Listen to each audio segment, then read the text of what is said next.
Bismillahirrahmanirrahim. Assalamualaikum warahmatullahi wabarakatuh.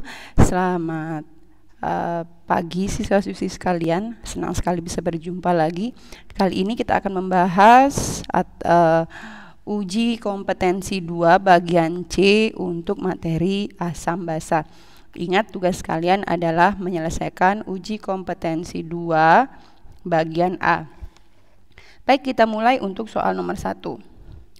HCOOH merupakan senyawa basa yang akan melepaskan ion hidroksida atau OH- apabila terionisasi dalam air.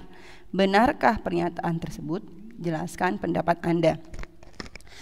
Baik, untuk HCOOH yang harus kalian tahu bahwa HCOOH itu adalah rumus kimia dari asam formiat atau asam semut.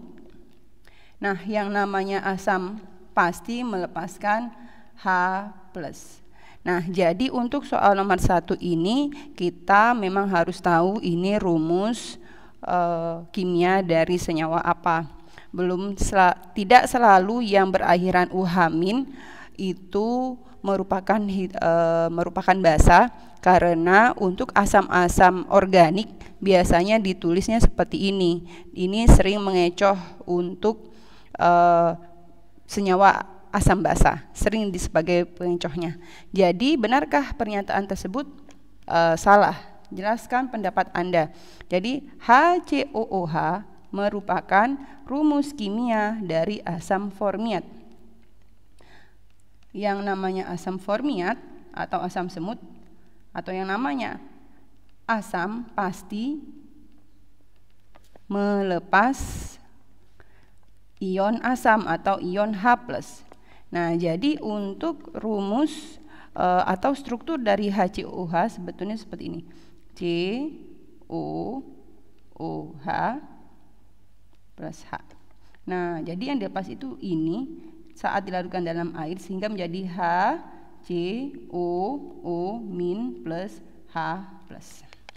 Nah, begitu. Ya, kita lanjut untuk soal nomor 2.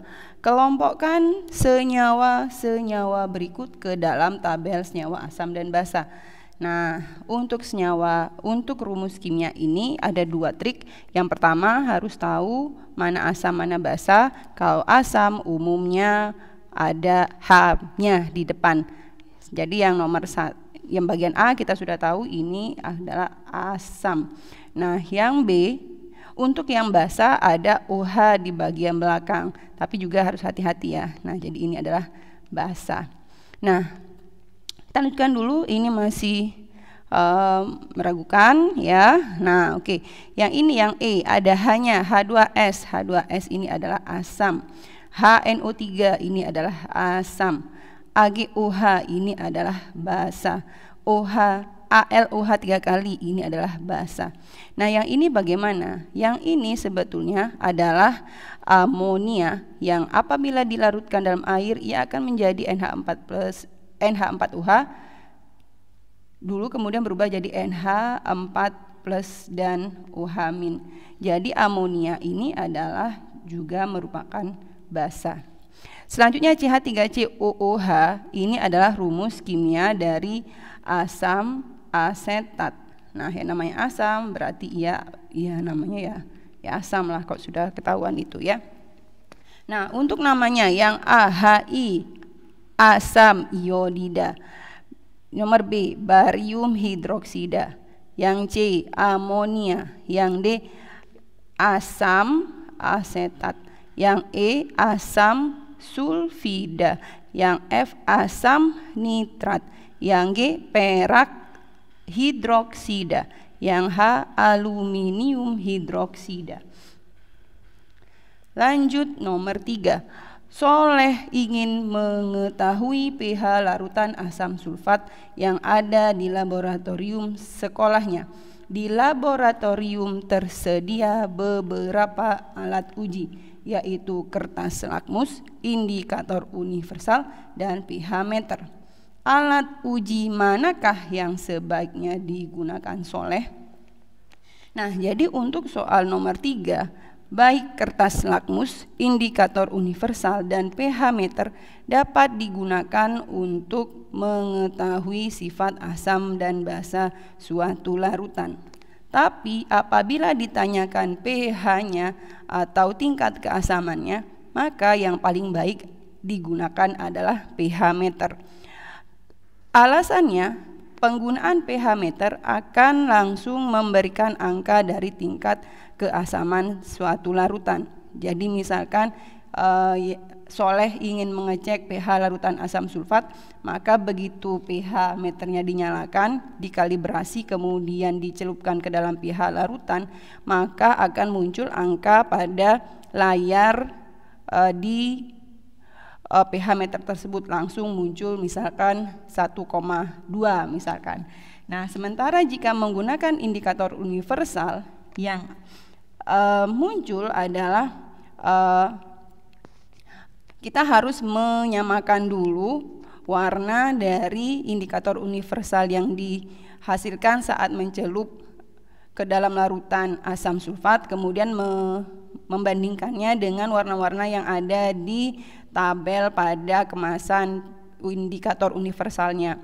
Ini tidak terlalu akurat karena yang muncul adalah angka 1, 2, 3, 4, 5, 6, 7, 8, 9, 10, 11, 12, 13, 14. Tidak ada koma, sehingga artinya pengukurannya kurang akurat.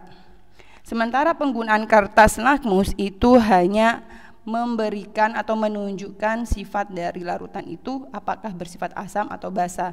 Kalau asam berarti kita tahu pH-nya kurang dari 7. Namun kurang dari 7 itu kan ada 1, 2, 3, 4, 5, 6. Berapa? Tidak bisa diketahui dengan menggunakan kertas lakmus. Baik, selanjutnya yang nomor 4 akan Ibu tampilkan pada video yang selanjutnya, karena itu perlu ini coret-coret dulu.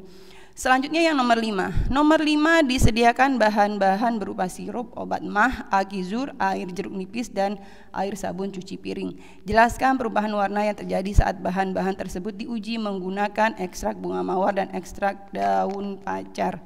Nah, yang pertama yang harus diketahui bagaimana warna yang dihasilkan oleh ekstrak bunga mawar merah dan ekstrak daun pacar air. Itu ada di LKS. Nah, kalau misalkan ada soal seperti ini, seharusnya akan lebih baik jika diberikan data warna-warna yang dihasilkan oleh ekstrak bunga mawar dan ekstrak daun pacar air saat ia berada pada kondisi asam dan basa. Nah, namun jika tidak ada, maka kita cek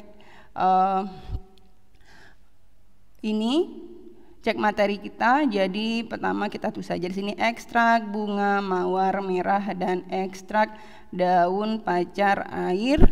Kita lihat di tabel di buku LKS halaman 10. Daun pacar air saat diasami akan berwarna merah. Nah, saat ia basah, saat ia berada pada kondisi basah, ia berwarna kuning.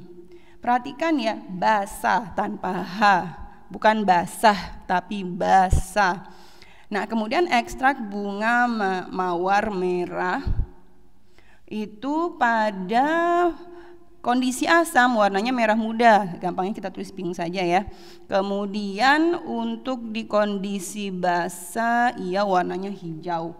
Nah, jadi kita harus tahu ini dulu. Oke. Ini indikator alami ya.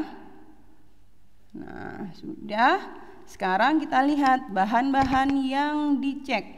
Sirup obat mah, harus tahu sifatnya. Sirup obat mah itu merupakan senyawa basa. Akizur itu adalah senyawa asam. Air jeruk nipis itu adalah senyawa asam. Dan air sabun cuci piring bersifat basa. Nah, oleh sebab itu, jadi kalau misalkan kita tulis di sini ya, saat bahan-bahan tersebut diuji menggunakan indikator-indikator alami yang kita miliki ini, berarti untuk obat mah karena ia bersifat basa, maka untuk ekstrak bunga mawar merah ekstrak bunga mawar merah, ia akan berwarna hijau. Dan saat ia menggunakan ekstrak daun pacar air, ia berwarna kuning. Selanjutnya untuk akizur, maka akizur bersifat asam, maka saat menggunakan ekstrak bunga mawar merah ia akan berwarna pink. Kemudian untuk ekstrak daun pacar air ia akan berwarna merah. Berikutnya untuk bahan yang ketiga menggunakan air jeruk nipis, maka saat dicek menggunakan ekstrak bunga mawar merah, karena air jeruk nipis itu bersifat asam, maka ia akan berwarna pink, dan menggunakan ekstrak daun pacar air ia warnanya merah. Yang keempat, yang terakhir, air sabun cuci piring itu bersifat basah, maka saat dicek menggunakan indikator alami berupa ekstrak bunga mawar merah, ia akan menghasilkan warna hijau, dan menggunakan ekstrak daun pacar air ia akan berwarna kuning. Nah, itu pembahasan uji kompetensi 2 bagian C. Untuk yang nomor 4 kalian tunggu sebentar ya. Baik, sampai nanti. Assalamualaikum warahmatullahi wabarakatuh.